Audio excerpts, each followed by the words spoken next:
CGP Angkatan 11 dari Kabupaten Sumedang. Di sini saya ditemani oleh Ibu Kepala Sekolah. Silakan Ibu untuk memperkenalkan dirinya. Assalamualaikum warahmatullahi wabarakatuh. Nama saya Eko Delis Jubaidah, Kepala Sekolah di SDN Cikawawo. Baiklah Ibu, pada kesempatan kali ini mohon izin ya Ibu, di sini saya ingin mewawancarai Ibu terkait bagaimana Ibu selaku kepala sekolah dalam mengambil suatu keputusan Bu. Mungkin langsung saja ya Bu untuk pertanyaan yang pertama, bagaimana Ibu dapat mengidentifikasi kasus-kasus yang merupakan dilema etika atau judikan moral? Seperti yang sudah Ibu ketahui sendiri bahwa dilema etika itu adalah benar lawan benar ya Bu, sementara judikan moral itu benar lawan salah. Jadi begini ya, kalau dilema etika ya benar lawan benar. Misalnya ada guru yang ditugaskan untuk rapat dinas, Iya. kemudian di waktu yang sama beliau juga ada tugas lain ya, misalnya harus menjadi narasumber di suatu pertemuan misalnya di PKG ya. Nah itu kan sulit untuk menentukan mana yang harus dia pilih ya. Nah dari sini jadi saya sendiri ya mengambil inisiatif mana yang lebih banyak manfaatnya ya. Kalau misalkan menghadiri rapat ya ke dinas itu kan untuk pribadinya sendiri ya. Sementara kalau menjadi narasumber itu otomatis ilmunya itu untuk orang banyak. Jadi otomatis ibu sendiri akan menugaskan beliau untuk mengikuti menjadi narasumber di suatu acara tersebut. Baik Bu, berarti di situ mungkin yang bisa saya ambil kesimpulannya di mana ada kepentingan pribadi dan kelompok ya Bu, ya, di mana nanti Ibu memutuskannya lebih kepada kepentingan kelompok itu sendiri. Ya. Baik Bu, terima kasih. Selanjutnya Bu, untuk pertanyaan nomor 2, bagaimana Ibu menjalankan pengambilan keputusan di sekolah Ibu, terutama untuk kasus-kasus di mana ada dua kepentingan yang sama-sama benar atau sama-sama mengandung nilai kebajikan Bu? Jadi keputusan yang saya ambil ketika di sekolah ada dua kasus ya seperti yang tadi dikemukakan. Jadi kedua-duanya kepentingannya sama ya, sama-sama benar atau mengandung nilai kebajikan. Otomatis itu mendahulukan kepentingan kelompok daripada kepentingan pribadi. Ya. Karena jadi kalau kelompok itu manfaatnya untuk orang banyak, sedangkan untuk pribadi jadi untuk dirinya sendiri dan keluarganya. Baik Ibu. Selanjutnya Ibu, langkah-langkah atau prosedur seperti apa yang biasa Ibu lakukan selama ini Bu dalam mengambil keputusan tersebut? Ya, pertama, jadi saya mempertimbangkan baik buruknya suatu keputusan yang saya ambil. Jangan sampai merugikan buat diri saya sendiri, juga buat guru yang diberikan juga. Yang kedua, ya saya sebagai partner di sekolah juga tidak lepas dari berdiskusi dengan guru-guru, juga minta bimbingan dari pimpinan yang lebih tinggi dari saya, misalnya dengan pengawas sekolah atau berdiskusi dengan rekan kepala sekolah.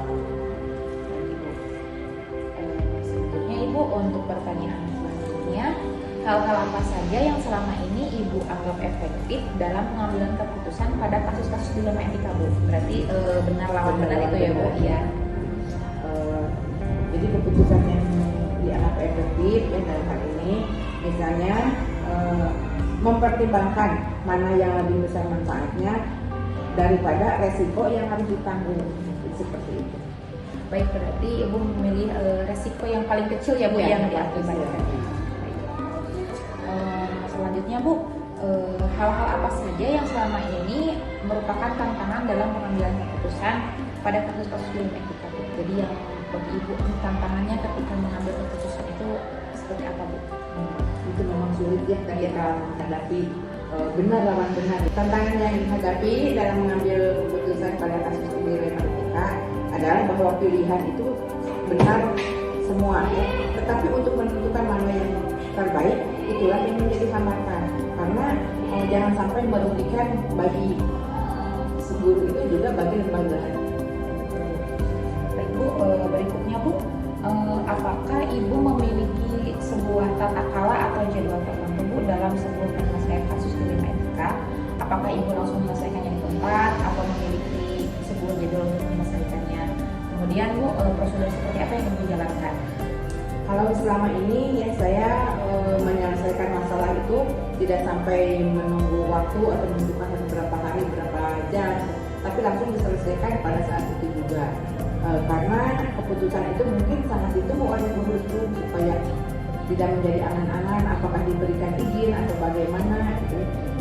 Kemudian prosedurnya yang pertama menganalisis dulu kasusnya, apakah ini bermanfaat untuk dia, untuk anak didik. Kemudian yang kedua membicarakan dengan orangnya. Yang ketiga memutuskan apakah boleh tidaknya. Jangan sampai ada salah satu yang dirugikan, misalnya bagi si guru itu sendiri ataupun bagi siswa, apalagi bagi dia lembaga sekolah.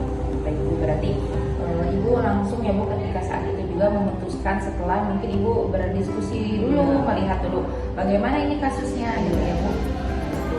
Nah Bu, pertanyaan selanjutnya, adakah seseorang atau faktor-faktor apa saja yang selama ini mempermudah atau membantu Ibu dalam mengambil keputusan untuk kasus-kasus dilema etika itu? Karena kita sebagai makhluk sosial, otomatis kita sering berkomunikasi dengan rekan sejawat, guru, ya. Kemudian, jadi kadang pada pendapat teman atau saran dari pimpinan, ya, itu lebih cenderung bisa membantu untuk menyelesaikan permasalahan tersebut. Jadi kadang pikiran kita sendiri, ya kalau tidak mood, tidak rest, ya kadang susah untuk memutuskan, tetapi dibantu oleh teman gitu. Kalau ini ada bantuan dari orang lain juga. Berarti bantuannya itu bisa dari rekan ya Bu, Iya. dari rekan guru atau rekan kepala sekolah seperti itu Bu? Ya, bisa juga dari pimpinan, di sini dari pengawas. Dari pengawas juga Ibu. Nah Bu, mungkin pertanyaan terakhir ya Bu, dari semua hal yang telah disampaikan nih oleh Ibu, pembelajaran apa yang dapat Ibu petik dari pengalaman Ibu selaku kepala sekolah dalam mengambil keputusan untuk kasus dilema etika itu sendiri? Pengalaman yang dapat dipetik adalah ketika benar lawan benar itu adalah suatu dilema, tetapi hanya ada satu keputusan yang harus dipilih. Oleh sebab itu, keputusan yang bijaksana yang akan membawa kebahagiaan yang hakiki, baik untuk diri saya sendiri sebagai pimpinan, juga oleh guru yang menjadi rekan kerja, juga bagi lembaga sekolah. Baik Bu, mungkin itu saja Ibu pertanyaannya. Terima kasih juga Ibu telah bersedia ya Bu membantu saya untuk menjawab pertanyaan-pertanyaan tadi Bu. Semoga Ibu juga sukses Amin. mencapai segala yang dicita-citakan. Semoga diberi kelancaran semuanya. Amin. Terima kasih banyak Ibu, sudah sangat menginspirasi juga. Mudah-mudahan nanti mungkin ketika saya ada di posisi Ibu bisa mengambil keputusan dengan bijak ya Bu. Terima kasih. Baik Bu, mungkin itu saja. Mohon maaf Bu apabila ada kekurangan.